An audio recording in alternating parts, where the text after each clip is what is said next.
नमस्कार दोस्तों, स्वागत है KSG online study YouTube channel पर। साथियों, बात करने वाले हैं चतुर्थ श्रेणी वैकेंसी 2025 के मॉडल पेपर के विषय पर। साथियों, ये मॉडल पेपर राजस्थान पॉलिटी और संविधान और कंप्यूटर और साइंस के क्वेश्चंस के मॉडल पेपर पर है।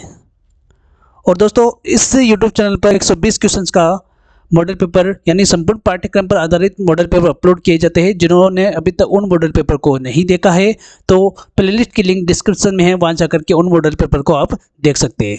तो दोस्तों, शुरुआत करते हैं बिना समय गवाए। आज का पहला क्वेश्चन है, शिक्षा, वन्य जीवों, पक्षियों की रक्षा, नापतोल एवं न्याय प्रशासन को भारतीय संविधान की किस सूची में जोड़ा गया है? दोस्तों, शिक्षा, वन्य जीवों एवं पक्षियों की रक्षा, नापतोल, न्याय प्रशासन को भारतीय संविधान की किस सूची में जोड़ा गया है? दोस्तों, ऑप्शन है राज्य सूची, संघ सूची, समवर्ती सूची, अवशिष्ट सूची।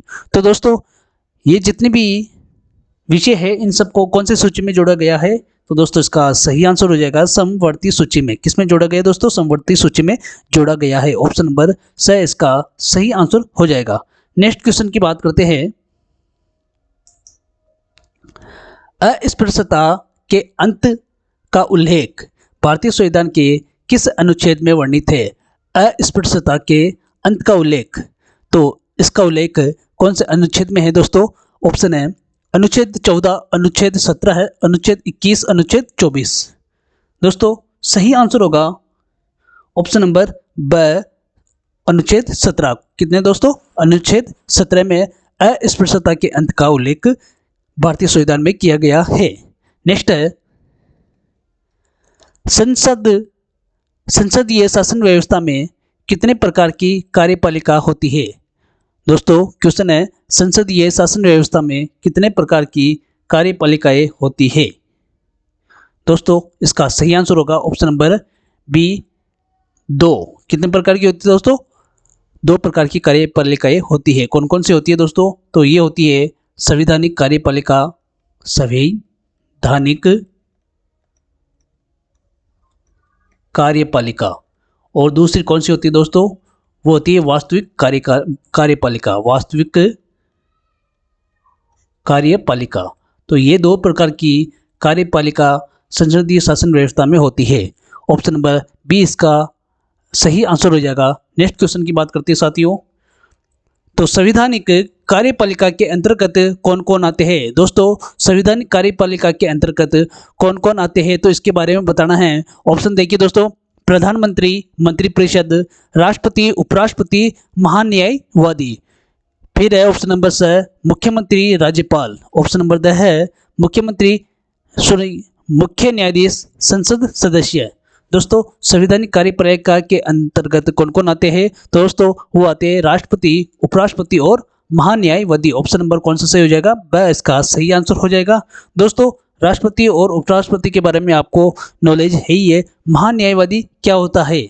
महान्यायवादी होता है दोस्तों सरकार का मुख्य कानूनी सलाहकार। ये क्या है दोस्तों? सरकार का मुख्य कानूनी सलाहकार होता है। कौन होता है दोस्तों? कानूनी सलाहकार होता है।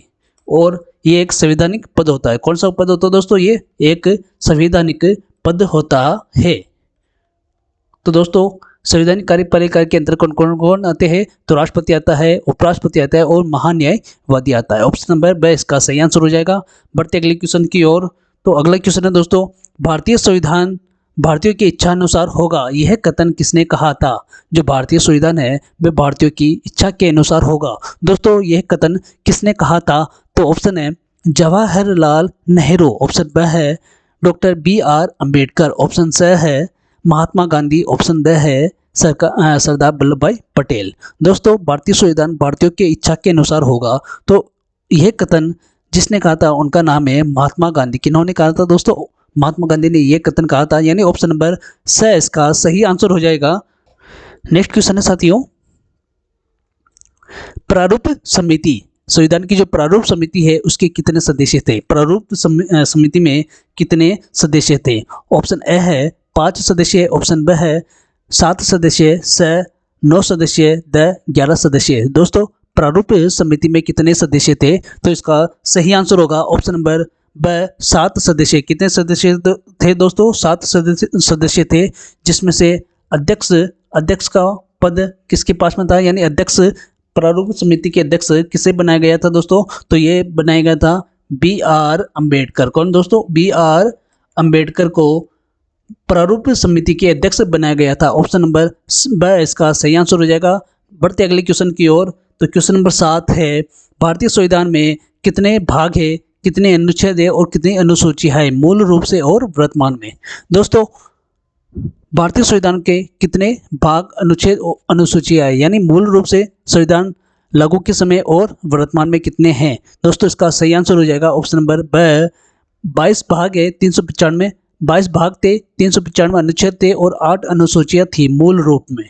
और वर्तमान में दोस्तों 25 भाग और 400 प्लस अनुच्छेद, 470 प्लस अनुच्छेद और 12 अनुसूचियां ये वर्तमान में है।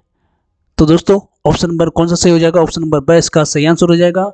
अगला क्वेश्चन है, भारतीय संविधान को कौन सा संविधान कहा जाता है? भारतीय संविधान को कौन सा संविधान कहा जाता है? तो ऑप्शन है दोस्तों अ गृहीत संविधान, ब है अलिखित संविधान, स है कठोर संविधान, द है लचीला संविधान। दोस्तों भारतीय संविधान को गृहीत संविधान कहा जाता है। कौन सा दोस्तों? गृहीत संविधान कहा जाता है। ऑप्शन नंबर ए इसमें सही आंसर हो जाएगा। नेक्स्ट क्वेश्चन है, राजस्थान में सबसे कम समय तक राष्ट्रपति शासन की अवधि क्या थी? सबसे कम समय तक राष्ट्रपति शासन कब लगा था दोस्तों? ये बताना है। दोस्तों इसका सही आंसर हो जाएगा ऑप्शन नंबर ए 13 मार्च 1967 से लेकर के 26 अप्रैल 1967 तक। ऑप्शन नंबर ए इसका सही आंसर हो जाएगा। और दोस्तों इसमें लगभग कितनी अवधि तक चला था ये? तो ये 44 दिन की अवधि तक। कितने दोस्तों? 44 दिन की अवधि तक ये शासन लगा था। और ये राजस्थान का पहला राष्ट्रपति शासन था। कौन सा था दोस्तों? पहला राष्ट्रपति शासन था ये। तो ऑप्शन नंबर कौन सा सही हो जाएगा? ऑप्शन नंबर ए इसका सही आंसर हो जाएगा। नेक्स्ट क्वेश्चन है, राज्यपाल की पदावधि का उल्लेख भारतीय संविधान के किस अनुच्छेद में है? राष्ट्रपति की पदावधि का उल्लेख भारतीय संविधान के कौन से अनुच्छेद में है? तो ये बताना है दोस्तों। तो ऑप्शन है अनुच्छेद 153, 155, 156, 160। दोस्तों इसका सही आंसर हो जाएगा ऑप्शन नंबर स अनुच्छेद 156। कौन सा होगा दोस्तों? अनुच्छेद 156, जिसमें राज्यपाल की पदावधि का उल्लेख भारतीय संविधान के अनुच्छेद इस 156 अनुच्छेद में है। नेक्स्ट क्वेश्चन है, भारत की प्रथम महिला राज्यपाल कौन थी? दोस्तों क्वेश्चन नंबर 11 में भारत की पहली महिला राज्यपाल का नाम बताना है। ऑप्शन है साथियों सुचेता कृपलानी, विजय लक्ष्मी पंडित, सरोजनी नायडू, इंदिरा गांधी। दोस्तों भारत की प्रथम महिला राज्यपाल थी सरोजनी नायडू। कौन थी दोस्तों? सरोजनी नायडू। ऑप्शन नंबर सही इसमें सही हो जाएगा। इनको भारतीय कोकिला, भारत की कोकिला किस नाम से जाना जाता है? भारत कोकिला के नाम से इनको जाना जाता है। नेक्स्ट है,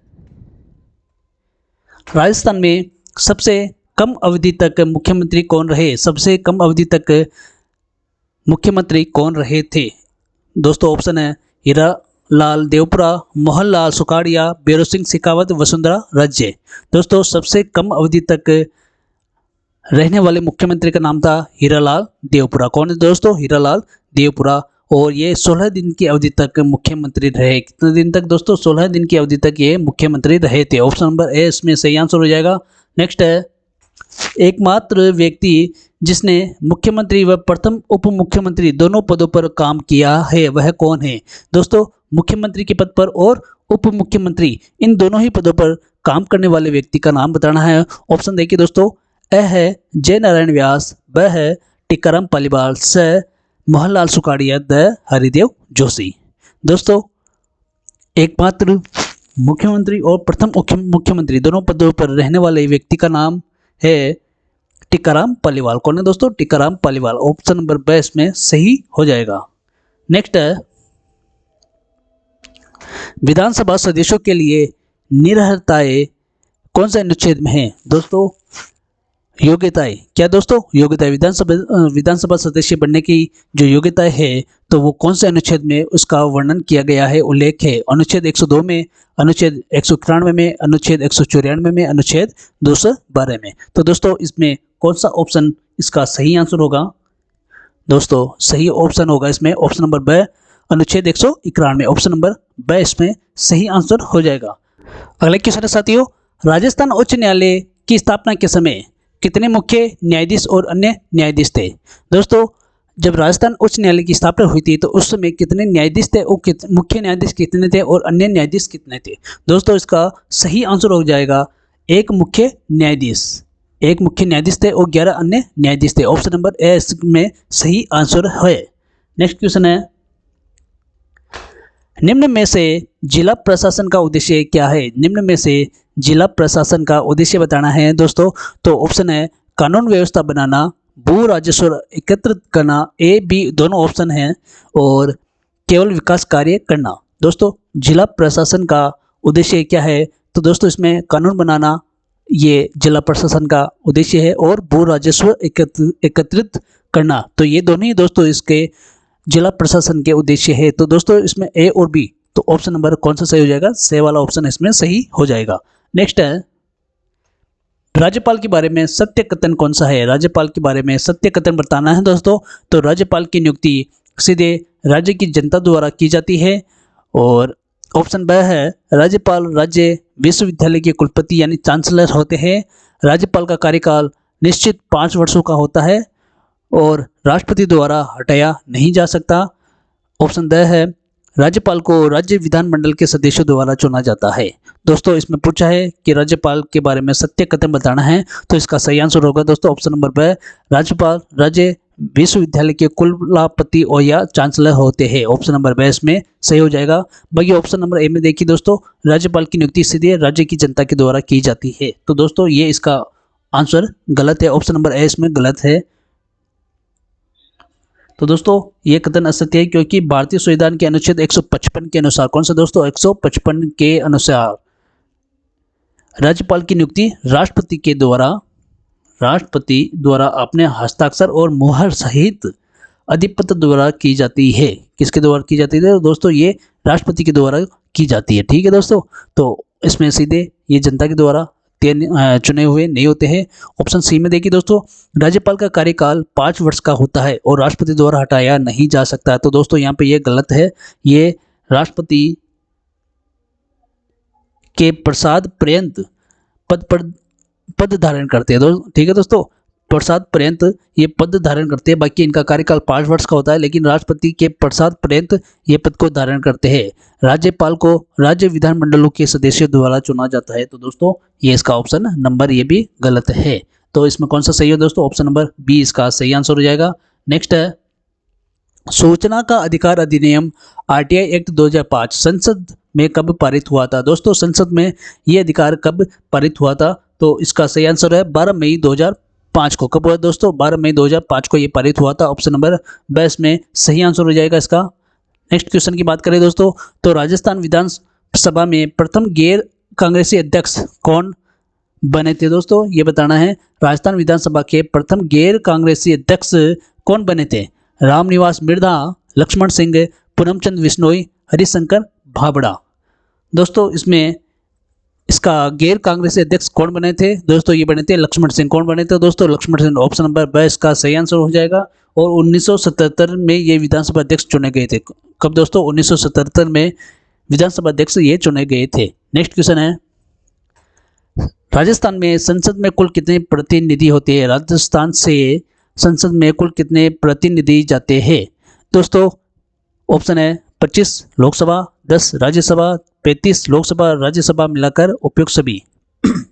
दोस्तों, इसका सही आंसर हो जाएगा ऑप्शन नंबर स, 35 सदस्य कुल प्रतिनिधि राजस्थान से संसद में जाते हैं। और वो होते हैं दोस्तों 25 तो होते हैं लोकसभा के और 10 होते हैं राज्यसभा के। तो ये दोनों टोटल मिलाकर के कितने हो गए दोस्तों? 35 हो गए। तो ऑप्शन नंबर स इसका सही आंसर हो जाएगा। नेक्स्ट क्वेश्चन है, माइटोकॉन्ड्रिया की प्रमुख भूमिका क्या है? माइटोकॉन्ड्रिया की प्रमुख भूमिका बताना है दोस्तों। इसकी क्या भूमिका है? तो दोस्तों, इसका सही आंसर हो जाएगा ऊर्जा का उत्पादन। क्या है दोस्तों? ऊर्जा का उत्पादन। ऑप्शन नंबर स इसमें सही आंसर होगा। नेक्स्ट है, डेंगू रोग।